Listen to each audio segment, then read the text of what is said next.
So yeah, I'm going to talk about a subset of SWT that I've ported to Grid and Android. And I'll start with a disclaimer. So I work for Google, but this presentation is not about or directly related to my work there, but they have sponsored my travel, so which is nice. And the project is still work in progress, so it's kind of usable, but I consider it kind of experimental so far. So the structure of this talk will be like, first I'll give my personal motivation for doing this, then a very rough, brief overview of what SWT actually is and kind of how it works, and do a small comparison of the architecture of the traditional SWT and the port to Android and Grid. Show some Grid implementation details, and then the current state and what still may make to do or how to extend the subset that's currently covered. So my personal motivation was I had built an Android app. I can actually quickly maybe show it. So basically it's a data flow programming language. So you can draw this little diagrams and then you can actually run the diagrams. Like if you put in a 4 here, it's taking this number, comparing it here and so on, and then it speed this up. And in this case, hello. At the end you get out the factorial of 4, which is, I think, is it 24? We'll see in a second. Should have chosen a smaller number. 24.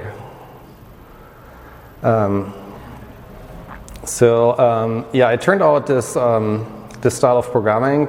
Well, where's my slides?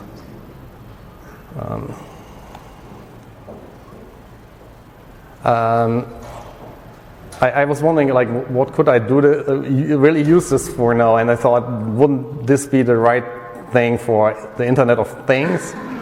And so I wanted to port it, get it running on a Raspberry Pi. And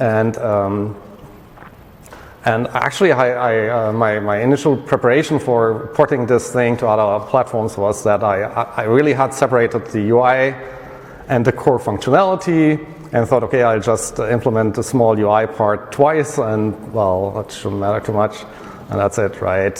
So that's how you do it, right?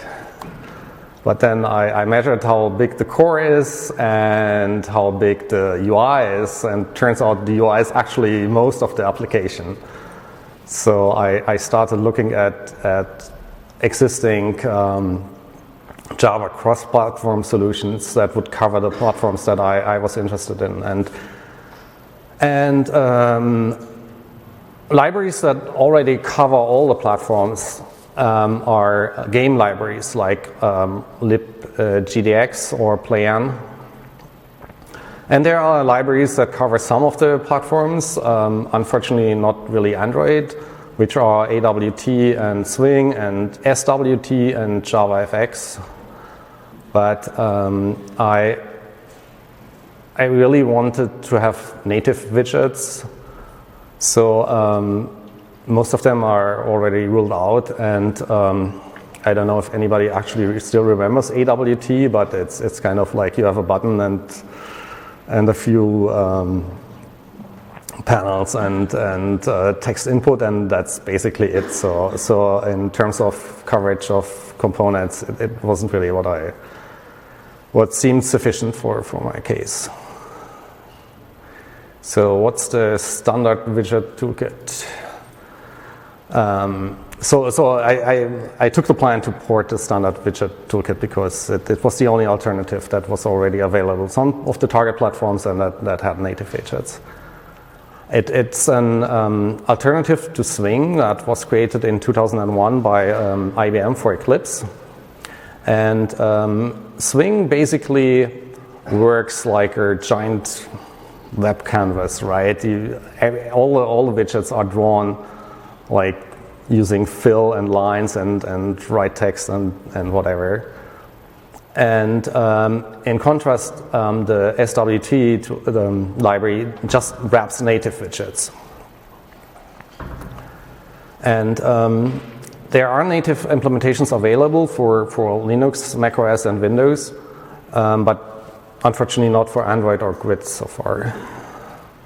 And this is an example, and I'll offer an actual. So this is actually SWT comes with an example application called control example. I think I should have it running here somewhere. So it's a bit. Can you actually see any of that? It's kind of. Maybe I should change the resolution.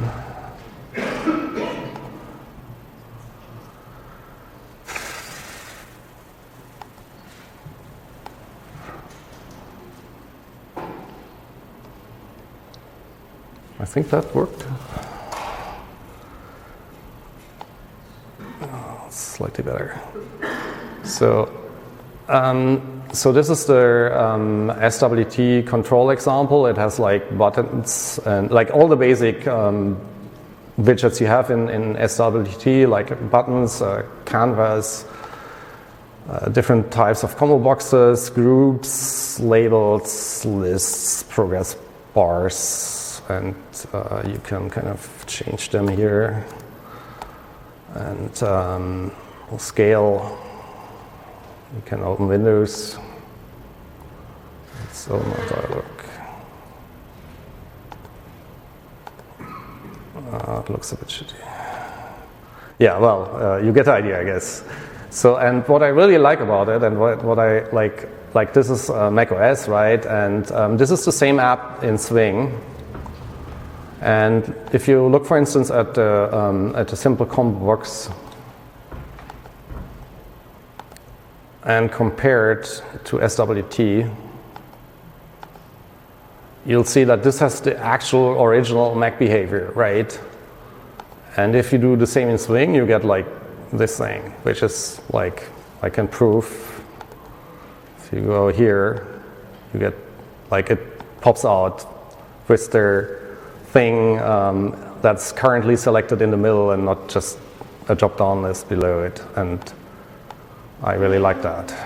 And if you would want to show your app to Apple, right, you wouldn't want to have something that's like just a bit off, and then if macOS changes something, you have to redo it, right? And the same holds for Android, right? You really want to use the native widgets there.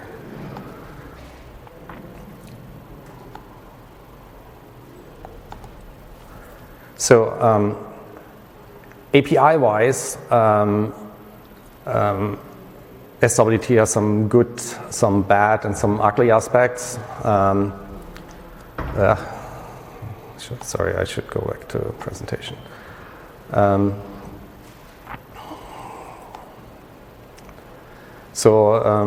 I already mentioned, support for the Java 2 Standard Edition is already there. The API was actually designed to be easily ported to other platforms, which is an important aspect when you want cross-platform API. It's relatively straightforward, and it already has a large set of widgets. Although there are also some bad parts for porting to, in particular for porting to Android and Grid. And the really bad parts are parts that where you can't just take like those aspects like make it impossible to take an existing SWT application and run it directly on Android or Grid. And the first thing is like you need to run your own event loop, right? Somewhere in your main there at the end there is like while there are no more while the window is not closed or something like that, sleep a while and fetch the next event and dispatch it. But system dialogs provide a blocking call, returning the result. Like if you get a caller, if you ask for the caller dialog, there's a call. I think it's open, And it returns a color only after the user has selected it. And the third issue, which is only really an issue in Grid, if you don't want to preload all the images, is that images are loaded using a blocking call, which you can't really do in JavaScript. And all these issues I've addressed by outside helpers that you can use in regular SWT application. Basically, you have a call for this event loop, and you just run it in an SWT application, and on Android or Grid, it just does nothing.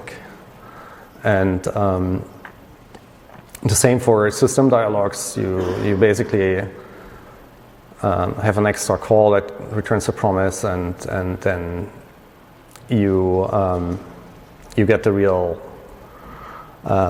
caller that the user selected as a promise, which is and in SWT it's just still blocks.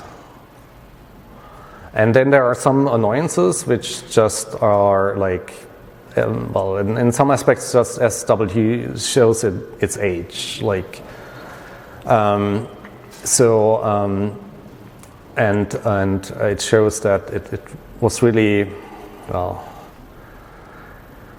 defined, built for native components that you need to dispose manually. So all the resources you allocate, or you create, all the widgets you create with SWT, you have to manually dispose. And this is, well, if you read about SWT, like, people complain about it, but it's normally not really an issue, because like all the components are in the window, right? So if you dispose the window, that's all you need to do, right? So unless you swap out components a lot, it's not really a real issue. For colors, it's slightly more annoying. So SWT comes from a time when you still like had systems that only had like 16 or 226, were only able to display a limited set of colors. So you'd ask to the system, like, I want a light blue, and it would allocate it on the palette, and then you would get it. And then if you don't need it anymore, you have to dispose it. And that's really old-fashioned. Like, you don't have that anywhere anymore. And the third ugliness is that coordinates are integers. So like, if you, well, it's just like, you don't do that anymore today, because sometimes you get like aliasing effects. Like, if you have lines close together and you zoom into something, right, they may be like, instead of like blurring and splitting into pixels, you may have them closer together and looking ugly. But with higher DPIs, that kind of becomes less of a problem. So SWT implements this by having a different implementation of their widgets on each platform.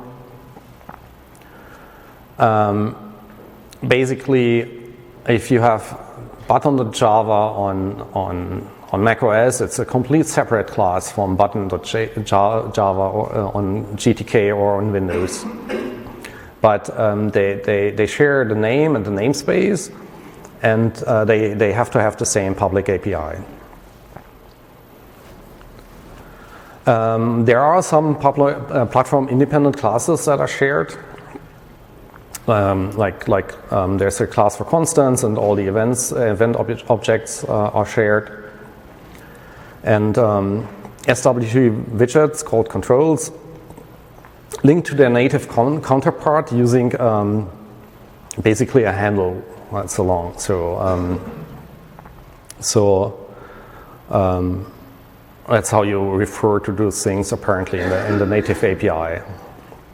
But it's stored in the Java object. So you basically the Java object that you use on your side to manage the native counterpart is linked to the native object using this long handle. So, and I didn't want to follow this approach for importing to Grid and Android. I just didn't want to manage like all those classes separately for like I wanted to make sure like I wanted to be them automatically to be consistent between Android and Grid from an API perspective. Like it shouldn't be possible that I forget one here and then have the other there. Like it should be really simple to contribute small chunks and easy. I wanted it to be easy to pick up after a while again, and make it easy for people to just contribute maybe a widget or whatever. So for Grid and Android, their components are all shared. Like button is the same, and they all delegate to display subclass. Display in SWT is comparable to context on Android. Like you kind of have it everywhere. So I created subclasses for Grid and for Android, and the Java components have a peer field that links to the actual native component, which in the case of Android and Grid is also in Java, so it actually can be an object. And a side effect of this is that in theory you could have like Android and some other maybe GL-based display side by side. Like that's currently not really possible with SWT, I think. And and I'll show an example snippet of this in a second. All widget interactions are delegated to the peer by Grid display or Android display. And there's really only a handful of other platform-specific classes. So Grid display is just a giant dispatcher to basically element, and Android display is a giant dispatcher to different subclasses of view. So if you so the shared button code is or the shared code for button to set the button label is just set text, and it just goes to display and calls set text and hands in this. And on their display side for Android, it looks up the peer, like casts it to view, and then dispatches on the control type. And if it's a label, it casts to text view, and there should be like the button case is actually the same because both are text views. So that's why there's one method and then a switch statement, because in many cases you can just use the super type and then do all the same for different components. And then on Android it looks like this, like on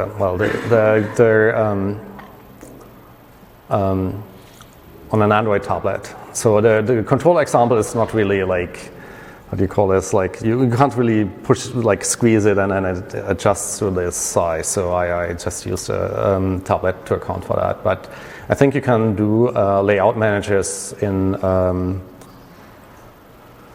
SWT that can do this kind of thing.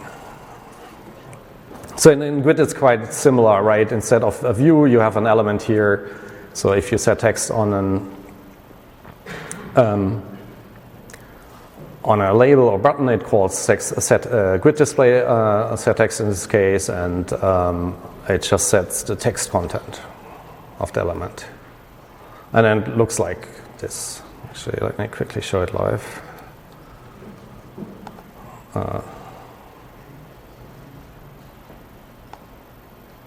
Yeah, so basically it's the same set of stuff, right?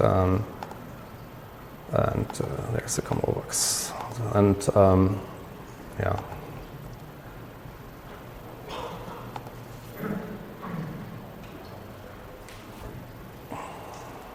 Hello?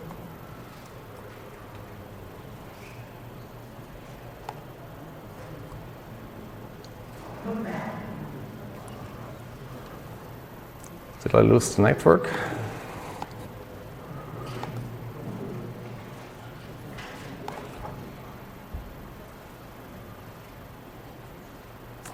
It's not a good demo for Google products, like Google presentations.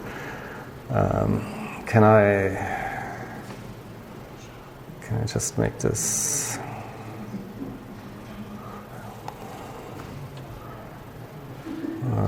Maybe that wasn't really a good idea.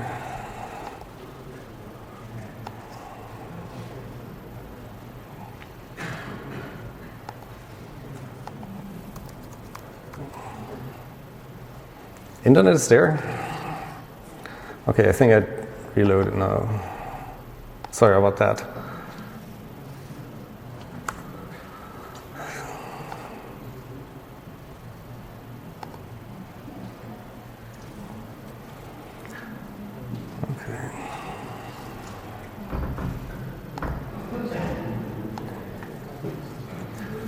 Okay. Is this still readable? Yeah, I don't know what went wrong with present mode. So, and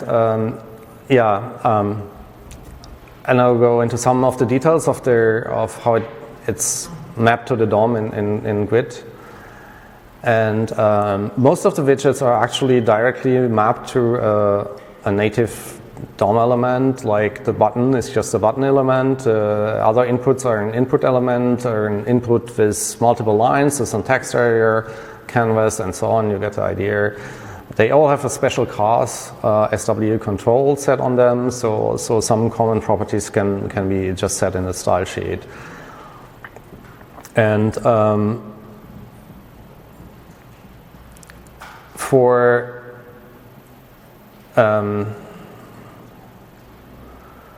for checkboxes and radio buttons, it's slightly more complex, like there's a label and then a checkbox as an input and then the label text nested into the label, because that kind of connects them, so you can press the label and then the checkbox gets checks.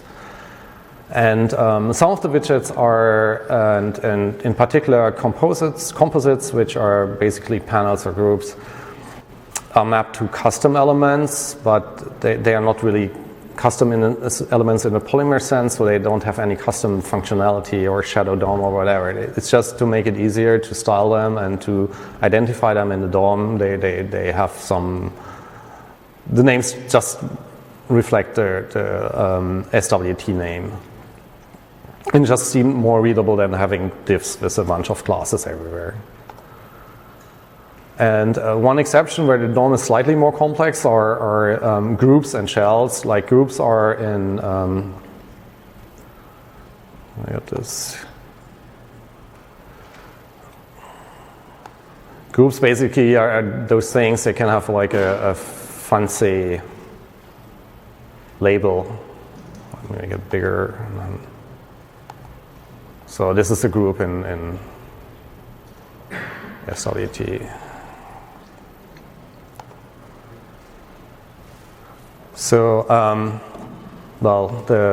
this looks quite bland, right? Quite simple. So I didn't want to do any styling except for what's actually the bare minimum necessary to make it work.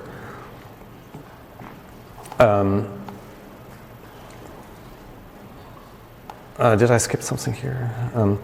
So basically, groups and shells, I'll get back to styling in a second, are basically, instead of one element, they're one element to size the thing. A nested element for the contents that has all the border and decorations on them, and then a parallel element for the label text. And the same structure holds for shells, which are windows in SWT. And putting the text after the content, just make sure it's on top without any CSS. So running this requires a small fixed CSS style sheet. It includes some minimal reset.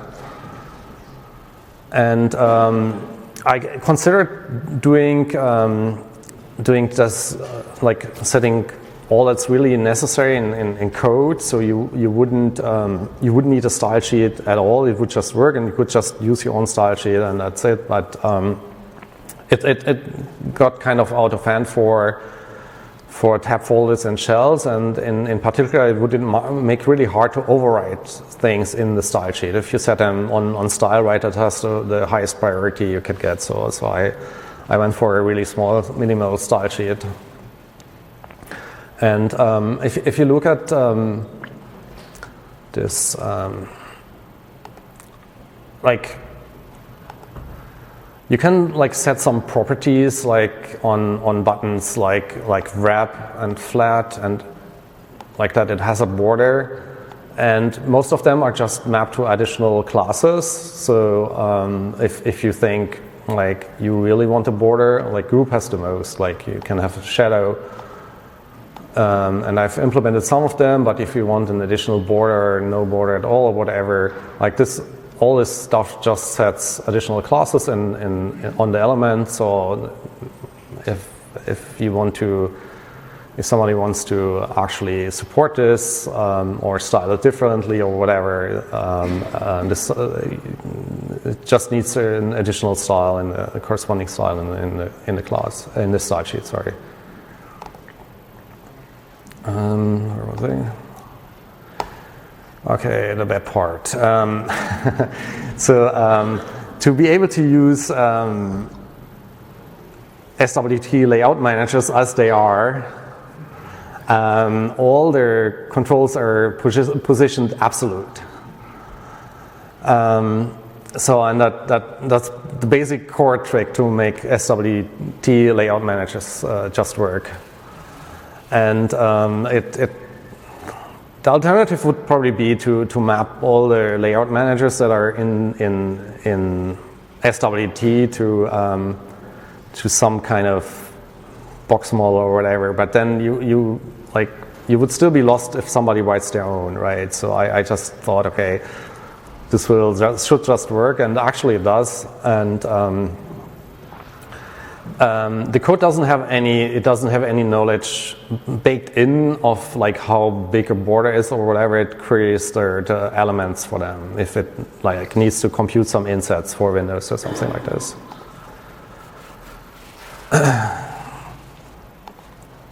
So one issue I mentioned earlier is that there are some synchronous calls.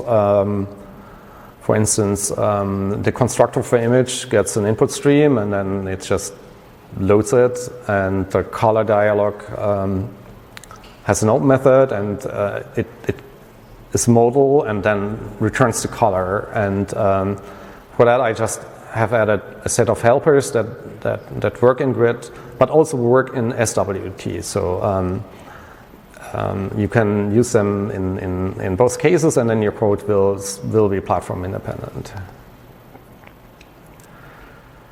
So the final part is like, how far is this? So as you have seen in the demo, like all the simple things are implemented or close for web. For Android, it's a bit behind because before this conference, I really focused on Grid. So that's like buttons, combo boxes, labels, progress bar, scale, spinner, slider, and text work. Composites are implemented, and groups, which you use to group your components, or the color dialog works, the font dialog works, kind of lists work.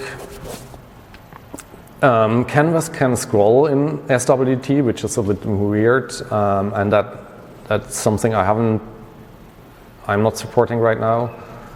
The scroll composite is like really the thing where you put stuff in and then you can scroll it. That has a native mapping in Android. In the web, I think it can just be a div with scroll bar, so that should be straightforward. Shells are always modal. Dialogues are always modal, and currently shells just stack on each other. Like you don't typically have like multiple windows in web apps, right? So I thought, okay, well, it doesn't really make sense to have here, and on Android it doesn't make sense either. And menus only work on Android currently. And there's lots of stuff still missing, like browser should be really straightforward to add, but I just didn't have the time. Coolwire, I don't even remember what that is. Custom tab folder may just work, datetime doesn't work, expand bar. Like there are some things that just don't work currently. So I focused first on the things that have one-to-one correspondence on Android and Grid. Events are just currently like just the really basic events like selections and paint events, and on Android some mouse and touch events work, and anything else is missing. Actually, input events are working to some extent as well. The build system for this is based on Gradle because, well, Android, it works to import this in IntelliJ, so I work with IntelliJ most of the time. The structure is organized similar to libgdx, so there's a core thing that has the common parts, and then there is JSWT-Android and -Grid and so on. There isn't anything like a new project skeleton generator that libgdx has, or so if you want to actually try this, the simplest thing probably would be to clone their control example. And for Grid, there's a small hack that converts resources and basically copies them to a JSON file that's read at startup to get some translations, for example. And that's not really integrated with Gradle yet. So that's a manual step one currently has to do.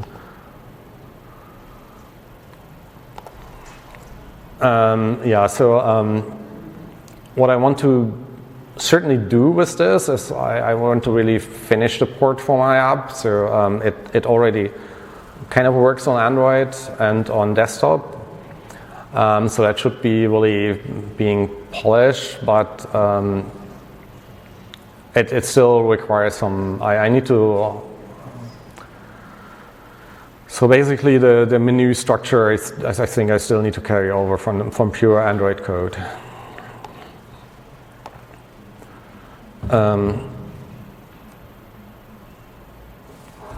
So the next step after this, the next logical step would be like adding stuff that's needed for third-party widgets, if there's anything, like probably some unsupported widgets. So far,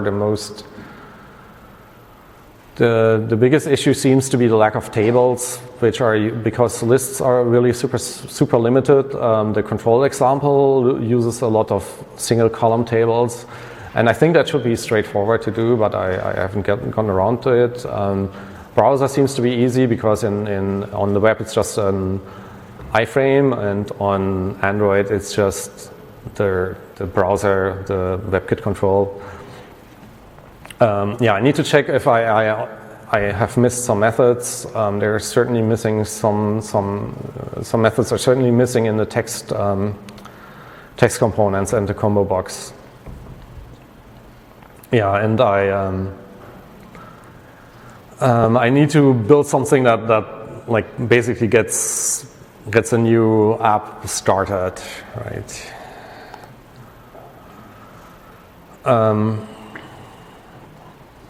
So one thing that also may make sense. So currently their implementation assumes it's like it owns the screen, and I thought maybe it would make sense for native apps to have this just for some stuff that you have to have on all platforms, but that don't really care about too much, like a configuration dialogues or whatever.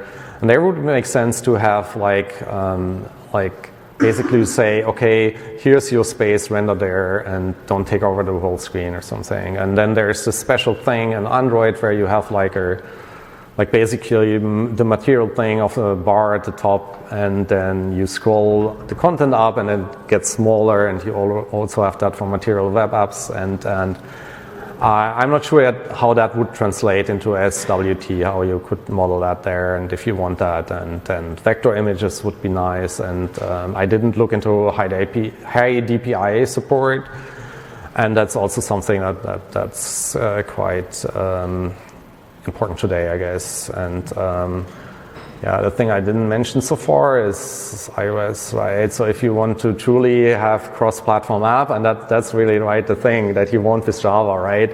White ones run everywhere, right? And there are some options like this RoboVM, and at Google we do J2 Objective-C transpilation, and it certainly should be possible to do this even with native widgets, but I haven't looked into that at all. So should somebody be using this at this point? Like if you want to build a fancy web app with all kinds of bells and whistles, don't, right? So if you have an Android desktop, like if you have an app on Android or on desktop or in Grid and you want to port it to some of the other platforms, it's also like, yeah, maybe, but maybe stick to some conventional way of doing this for now. So where I would recommend to try this, like if you actually have an SWT app, and in this case, just like if you need something and it's missing, ping me. But don't try to run Eclipse on Android yet or something like that. It's just like I don't know if that will ever be possible at all, but. Yeah, I did the demo already inline, right? So, thank you.